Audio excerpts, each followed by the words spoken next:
வணக்கம். என் பெயர் பாரதி. நான் இங்கே திருவேற்காடு நகராட்சியில் இருக்க நூலகத்தில் நான் இந்த புத்தகத்தை வாங்கியிருக்கேன். இந்த புத்தக பெயர் சாதனாவின் தோழி. இப்போ நம்ம கதைக்குள்ளே போகலாம். ஒரு சாதனா அவங்க அப்பா கிட்ட, அப்பா எப்பப்பா பிரியாணி செஞ்சு தர போறீங்கன்னு கோபமா கேட்டான். அப்ப அவ கோவத்துல ஒரு நியாயம் இருக்கு. ஓகே, அந்த விஷயத்துக்கு போற மாதிரி பிரியாணி முதல்ல அவளை பத்தின விஷயத்த நம்ம இப்ப தெரிஞ்சுக்கலாம். ஓகே, மேலூர்ல இருக்க ஒரு சிறிய கிராமத்துல ஒரு அரசு பள்ளியில படிக்கிறான்.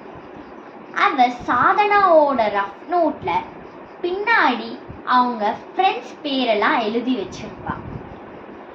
அதுக்கு முன்னாடி அவ கதை அழகா சொல்லுவா.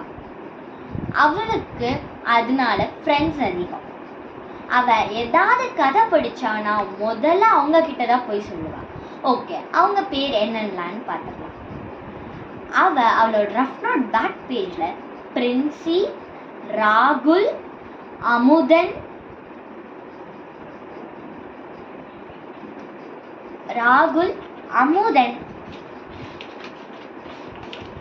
மற்றும் இல்லாம பூர்ணா, செலியன், மேரி அவங்களாம் அவளுடைய நண்பர்கள்.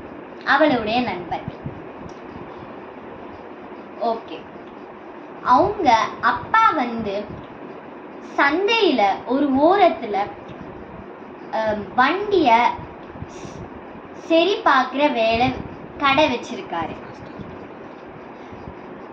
அவங்க அம்மா ஒரு எழுத்தாளர். அவங்க கிட்ட இருந்தா கதை படிக்கிறதும் சொல்ற பழக்கமும் சாதனாவுக்கு வந்துச்சு. ஓகே, இப்ப பிரியாணி விஷயத்துக்கு நம்ம வருவோம்.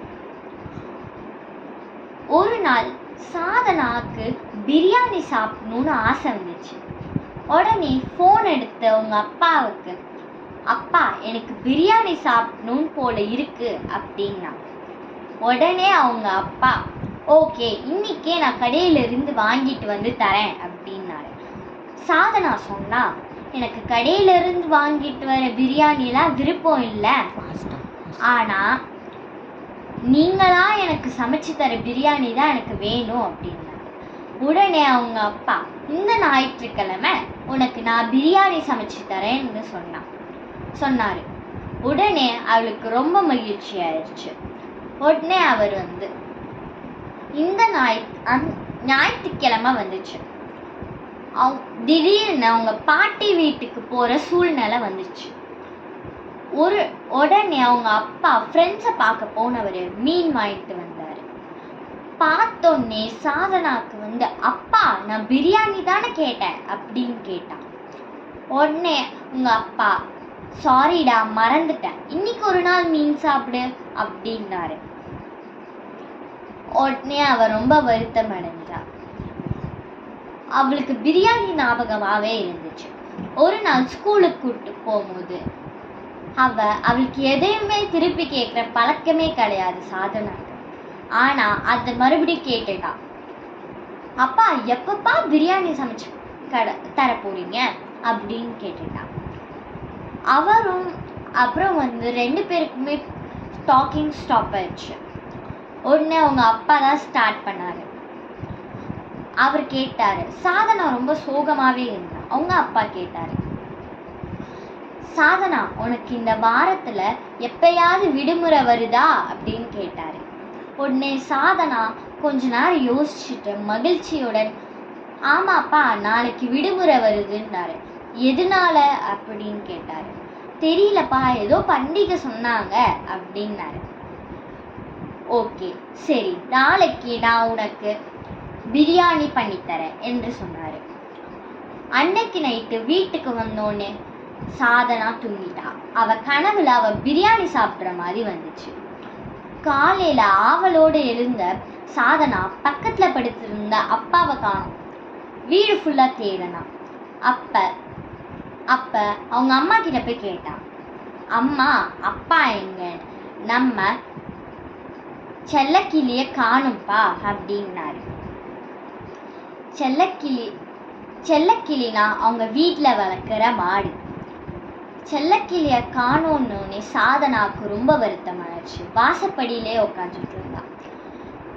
11 மணி இருக்கும். அவங்க அம்மா சாப்பிடவான்னு வற்புறுத்தினாலும் அவ போல. 12 மணி ஆனோடனே செல்லக்கிளியில போட்டிருந்த மணி சத்தம் கேட்டுச்சு. உடனே அவங்க அப்பா செல்லக்கிளிய கூட்டிட்டு வந்தாங்க. அப்புறம் அவங்க வீட்டுக்கு பின்னாடி இருக்கிற மரத்துல செல்லக்கிளிய கட்டி போட்டோன்னே தான் ஞாபகம் வந்துச்சு பிரியாணிய. அப்புறம் அவங்க அப்பா கிட்ட கேட்டா, அப்பா இன்னைக்கும் பிரியாணி இல்லையா அப்படின்னு கேட்டா. உடனே இல்லை, நான் இன்னைக்கு போய் வா நம்ம 2 பேரும் போய் சந்தையில வாங்கிட்டு வரலாம் அப்படின்னாரு. 2 பேரும் சந்தோஷமா போய் தேவையான பொருட்கள்லாம் வாங்கிட்டு வந்தாங்க. அப்ப அவங்க கிளாஸ்மேட் ஒருத்தி பேரு ஃபாத்திமா வீட்டுக்கு வந்தா. கூப்பிட்டு வச்சு சாதனா அப்பா இதான்ப்பா என் ஃப்ரெண்டு ஃபாத்திமா, இவ என்னோட கிளாஸ்மேட் அப்படின்னாங்க. அவங்க அப்பாவும் ஃபாத்திமாவை வரவேற்றாரு. உடனே 2 பேரும் வீட்டுக்கு வந்தோடனே ஃபாத்திமா சொன்னா, ஃபாத்திமா சாதனா இன்னைக்கு ரம்ஜான்ல அதான் பிரியாணி கொடுத்துட்டு போக வந்திருக்கேன் அப்படின்னாங்க. உடனே சாதனா ரொம்ப மகிழ்ச்சி அடைந்தார். 2 பேரும் பேசிட்டு இருந்தாங்க. அப்புறம் செல்லக்கிளிய பார்க்க தோட்டத்து பக்கம் போனாங்க. அப்ப பேசிட்டு இருந்தாங்க. சாதனா மெதுவா கேட்டா, ஃபாத்திமா நான் உன்னோட நெருங்கிய நண்பியா அப்படின்னு கேட்டேன். ஆமா, நான் ஒரு நாள் பிரேயர்ல மயக்கம் போட்டு விழுந்தப்ப நீ ஆசிரியரை அழைத்து என்னைய கிளாஸ் ரூமுக்கு தூக்கிட்டு போனியே, அப்புறம் புக்கை வச்செல்லாம் விசிறி விட்டியே, அப்பவே நீ எனக்கு க்ளோஸ் ஃப்ரெண்ட் ஆயிட்ட அப்படின்னா. உடனே 2 பேரும் செல்லக்கிளிய பார்த்துட்டு கொஞ்ச நேரம் பேசிட்டு ஃபாத்திமா நான் விடை பெறுகிறேன்னு போயிட்டா.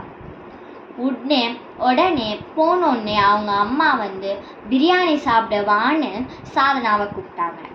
உடனே சாதனா போய் அதுக்கு முன்னாடி சாதனா போய் அவ ரஃப் நோட் எடுத்து அந்த பேக் பேஜை திறந்து 7 ஃபாத்திமான்னு போட்டான். இதோட கதை முடிகிறது. நன்றி.